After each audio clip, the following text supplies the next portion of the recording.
Good evening. My name is Courtney Foss, and welcome to the University of Miami Nursing News. This evening, we will be presenting a special report covering malaria and neglected tropical diseases. Tonight, we will be joined by a group of specialists to provide an in-depth look at these diseases and how they affect our world. To research information for this report, the investigative team examined information from the World Health Organization, the U.S. Agency for International Development, and the Center for Disease Control and Prevention. Additionally, the team researched electronic databases, CINAHL, Medline, and PubMed. Results from these searches were filtered down to 5 years or less, and we found a total of 917 articles relevant to malaria and neglected tropical diseases in the country of Nigeria. These articles were further filtered to eliminate articles unrelated to management, treatment, control, or eradication of these diseases. Of those articles, 10 were selected for in-depth review by the investigative team. Now let's take a look at the significance of malaria and neglected tropical diseases. Malaria is a life-threatening disease that is caused by parasites that are transmitted to people through insect bites of female Anopheles mosquitoes. Malaria is both preventable and curable. In 2018, there were 228 million cases of malaria worldwide, and that caused an estimated 405,000 deaths related to malaria. The most vulnerable group that is affected by malaria are children under the age of 5. In 2018, this group accounted for 67% of all malaria-related deaths worldwide. Neglected tropical diseases are a group of about 20 different communicable diseases that prevail in tropical and subtropical conditions. They are found in 149 different countries throughout the globe, and they affect more than 1 billion people annually. Next, we will turn to field reporter Melissa Buchanan, who will speak more about the geography of malaria and neglected tropical diseases. Hi, I'm Liliana, and this is my mom. We are going to talk about malaria. We are going to talk about the Malaria geography of malaria. Are the most cases of malaria found on this paper? Well, that's a very good question. The most cases of malaria are found in the African region, roughly 93%. Correct. Followed by the Southeast Asia region, that is 34%. And then the Middle Eastern region, which is 2.1%. Correct. And how many countries of malaria in Africa is carrying malaria? Well, there are actually 19 countries in sub-Saharan Africa and India that carry almost 85% of the global burden of malaria, which 6% of the countries accounted for more than half of the malaria cases worldwide. Malaria a major health problem? Why, yes, it is. It accounts for more cases and deaths than any other country in the world. And malaria is a risk for 97% of the Nigerian population. The remaining 3% of the population live in the malaria-free highlands. Now, Liliana, we are going to be talking about the colors of the map. What does the blue represent? The blue presents that it doesn't have malaria. Has the least cases of malaria. That's correct. Now, what does the yellow represent? Some countries in the yellow have malaria. But now there's red in the map. What does the red mean? The red means a lot, but not a lot. Now there's one that has orange. What is the orange? Can you talk about that? The orange is the most on the map. It is right here, and it is called, whoever can read this, say it out loud. Thank you. Oh, thank you. Does malaria affect pregnant women? Why, yes, you are correct. Malaria contributes to an estimated 11% of maternal mortality within Nigeria. Can you point that out over here? Right there. Right in this orange. Or is it in the red? Orange, Nigeria. Thank you, Melissa. Next, we will turn to Dr. Martine Eugene, the lead epidemiologist from the Center of Disease Control and Prevention, Neglected Tropical Disease Task Force, to provide information on transmission, spread, and prevention of these diseases. Hi. Hello, thank you for having me today. You're welcome, my pleasure. What is malaria? Malaria occurs primarily in the tropical regions of Africa, Central and South America, and Asia. Malaria is a serious mosquito-borne disease caused by the Plasmodium parasite. There are 5 different species: P. falciparum, P. vivax, P. ovale, P. malariae, P. knowlesi. It is possible to be infected by multiple organisms at one time. Wonderful. How is malaria transmitted? Malaria is not a contagious disease. The mode of transmission is by the bite of an infective female Anopheles mosquito. It can also be transmitted through blood transfusions, organ transplants, mother to baby, during delivery, and the sharing of needles.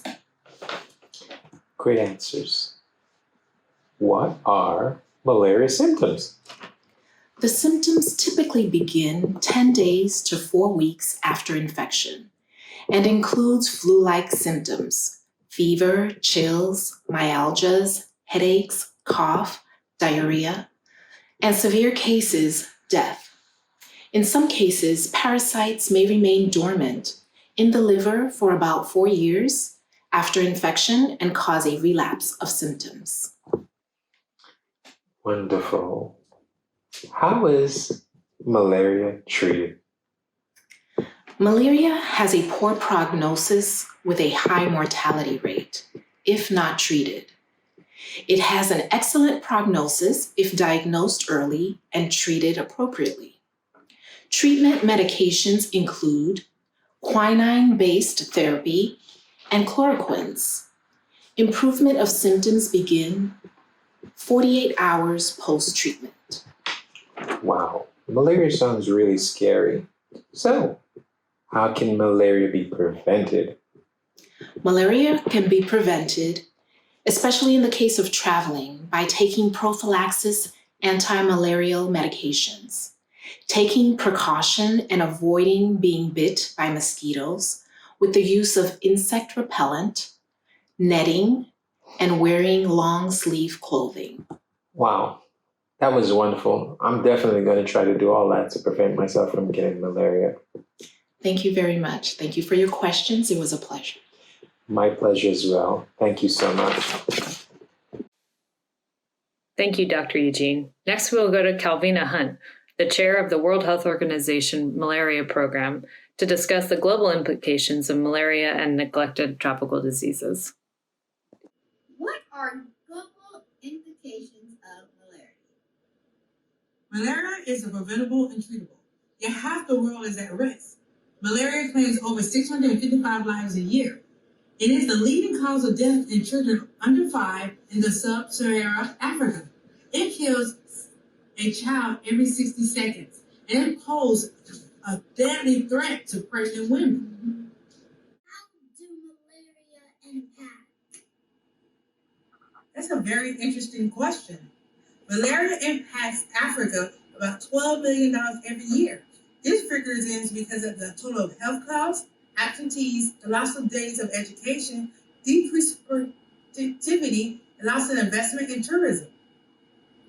It also, 75% of the companies in Africa report that malaria has a negative effect on the business. Children and women in poor, rural areas have the greatest risk of death and disability from malaria, and also drains the family resources for those families. Overall, in Africa, the households lose up to 25% of their income due to the disease. Malaria disencourages investments in tourism and affects the land use of pattern and crop selection. Malaria strains the GDP of the economy, and it as much as 5 to 6%. In some areas, malaria accounts for 15% of the health-related absentees for school. Malaria may cause impairment in much as 60% of the school children learning with disabilities. What are some of the consequences of malaria for mothers, infants, and children's health? Great question. 11 million pregnant women are exposed to malaria in 2019. About all those 11 million pregnant women, over 880,000 children will have low birth weight. There were 24 million children in 2018 had malaria, and 1.8 of those had severe anemia. Just look, for example, of the country of Nigeria.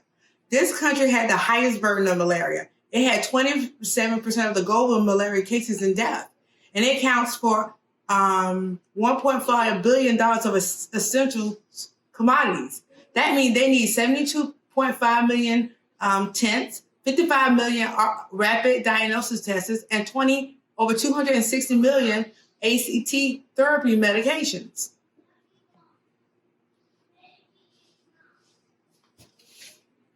What about neglected tropical diseases? Global implication. Those kind of neglected tropical diseases are infectious diseases that are devastating for the illnesses for over 1 billion people in America, in the world. It affects the world's poorest people. This causes disabilities in schools and for the care and for the earning living. These tropical diseases impact the population and productivity really badly. But as global America, 1.6 million of these treatments programs are from the USA helps them build up their, I messed that part up. You just end. Thank you for sharing that with us, Calvina. Now I would like to introduce Marianne Corlin, who is the head of the Program Management Branch in the Nigeria National Malaria Elimination Program, to examine the reasons behind the high rates of malaria and neglected tropical diseases in Nigeria. Marianne? Thank you, Courtney. Hello again, my name is Marianne. I'm here today to talk about neglected tropical diseases, which are responsible for approximately 150,000 deaths a year and cause life-altering morbidity and long-term disability. They limit economic productivity and lead to stigma, discrimination, and social exclusion. Nigeria has the largest burden of NTDs in sub-Saharan Africa, accounting for 25% of the burden in the region. Why is Nigeria so vulnerable to contracting neglected tropical diseases, one may ask? Well, NTDs tend to affect the most disadvantaged and hard-to-reach populations, often without access to healthcare services. NTDs affect the poorest communities that have limited access to healthcare, clean water, and sanitation. Not only do they affect these vulnerable populations, but they drive people even further into poverty. If you contract some of these diseases, you're not able to go out to work. If your child is sick, you have to stay home with your child.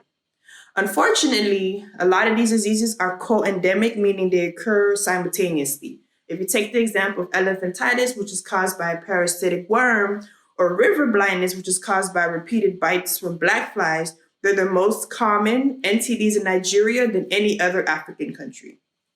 We can also look at trachoma, which is the second major cause of avoidable blindness in northern Nigeria, and it's spread through personal contact via hands, clothes, bedding, and flies that come in contact with discharge from either someone's eyes or nose. So think about some of these homes in Africa where it's a lot of people in the house, it's crowded, it puts them more at risk. So let's talk a little bit about malaria and its existence in Nigeria. So in 2017, according to the World Health Organization, there were 219 million reported cases of malaria that occurred and 435,000 deaths from malaria, which actually was significantly lower than the malaria-related deaths that were reported in 2016. Unfortunately, malaria contributes to infant and maternal mortality and morbidity and its association with severe anemia through hemolysis, miscarriage, stillbirth, cerebral malaria, placental infection, and low birth weight among newborns and children under the age of 5 years old. So just like I mentioned earlier with the co-endemic, you'll find some individuals that will have malaria, elephantitis, so it's unfortunate. New information indicates that the two sub-Saharan African countries, the Democratic Republic of Congo and Nigeria, will be home to almost one half of the world's population in extreme poverty by 2050. One half, which is significant. Poverty is considered the overriding social determinant of NTDs. So with NTDs, reinforcing poverty through the disabling effects. If you get some of these diseases, you are not able to go out and go to the doctor, go to work, and just do basic ADLs. So the poverty related to neglected tropical diseases already disproportionately affects Nigeria, but by 2050, extreme poverty combined with political instability, food insecurity, urbanization, population shifts, and climate change could make these countries the epicenter of the world's NTDs. Thank you so much, Courtney. Back to you. The world cannot be using 19th century strategies to defeat these diseases. The current pandemic has shown how the world can push the boundaries of science faster than ever before with shared information and ideas. Technology and personal handheld tools, such as mobile devices, can store and share information instantaneously and have changed the way that some neglected tropical diseases and malaria are being managed.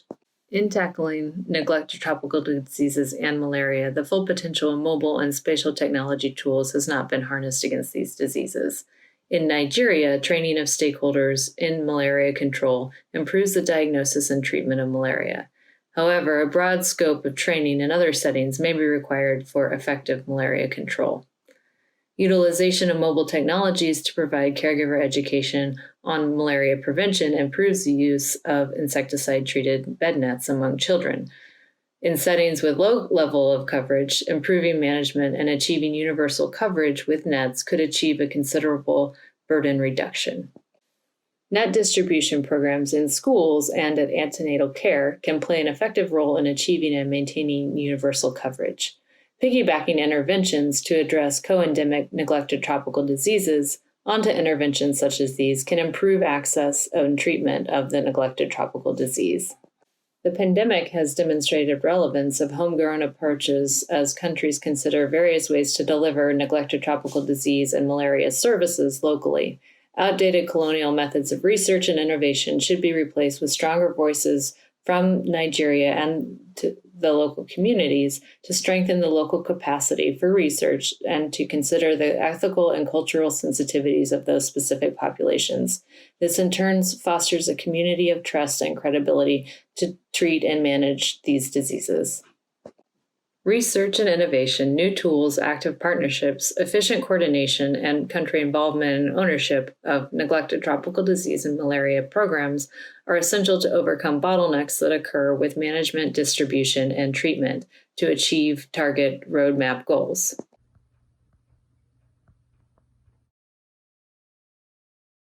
Hair and makeup credit, along with wardrobe, goes to Liliana. Has Africa about $12 million every year. About $12 million every year. What are global implications of malaria? Malaria is preventable and treatable. Over 655 lives a year. It is the leading cause of pose a deadly threat to pregnant women.